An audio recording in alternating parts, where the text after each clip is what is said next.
I'm pleased that the Senate is finally considering the nomination of Governor Branstad of Iowa to be ambassador to China.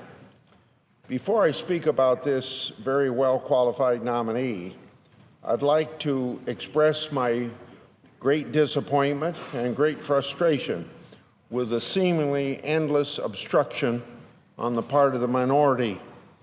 This nominee received unanimous support in the Senate Foreign Relations Committee more than a week ago. Yet, the majority leader was required to file cloture on the nominee because there could not be consent given to move forward with it. We could have approved this nomination with just a few minutes of debate time. Yet, the minority required that we have the cloture vote and the 30 hours afterwards, not because they wanted to debate the merits of the nominee, but simply delay the business of the United States Senate. It's unfortunate that their delay has kept an eminently qualified individual from getting into the job to promote America's interest in China sooner than it now will be. I'm honored to have the opportunity today to speak to my colleagues about my good friend, Governor Terry Branstad. Governor Branstad is the longest-serving governor in U.S. history. Let me make that clear.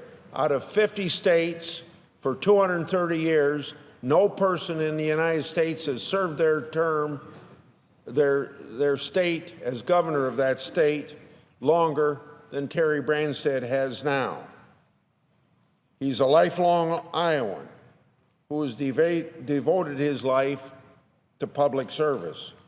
After more than 22 years as my home state's chief executive, I'm proud to support Governor Branstad's nomination to serve our country as the next U.S. ambassador to the People's Republic of China.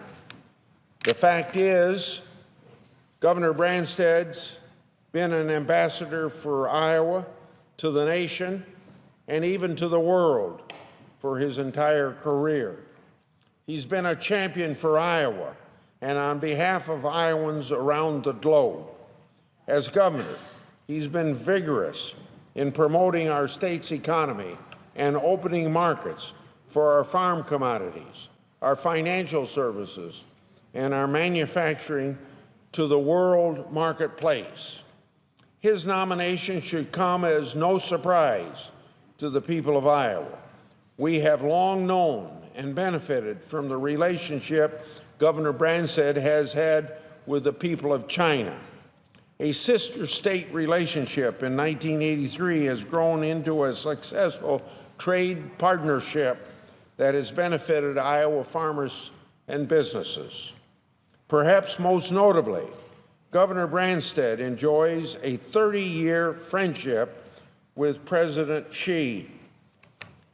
Their first meeting took place in 1985 in Iowa when then a provincial official, Xi led an agricultural delegation to Iowa. President Xi visited Iowa again in 2012 when Governor Branstad was back at the helm in his 5th term after a 12-year respite from being governor. Their relationship reflects genuine goodwill and, more importantly, mutual respect.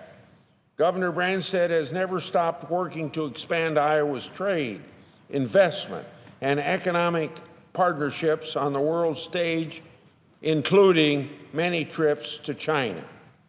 He will bring Midwestern humility and level-headed leadership to the job.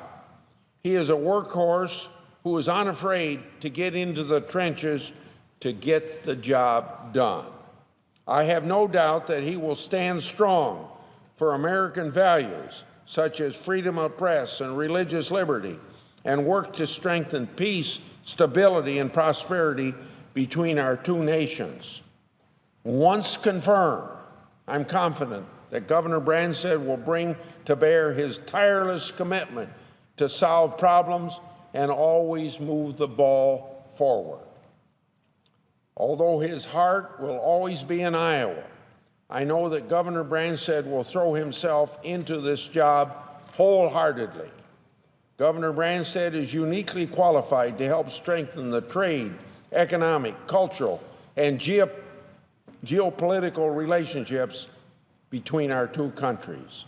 I'm pleased that he's now been called to serve our entire nation, not just the state of Iowa, as ambassador to China. I have every confidence that he will represent the United States well and excel just as he has throughout his entire public career. Without reservation, then, I support this nomination, and I also urge my colleagues to join me in supporting this nomination.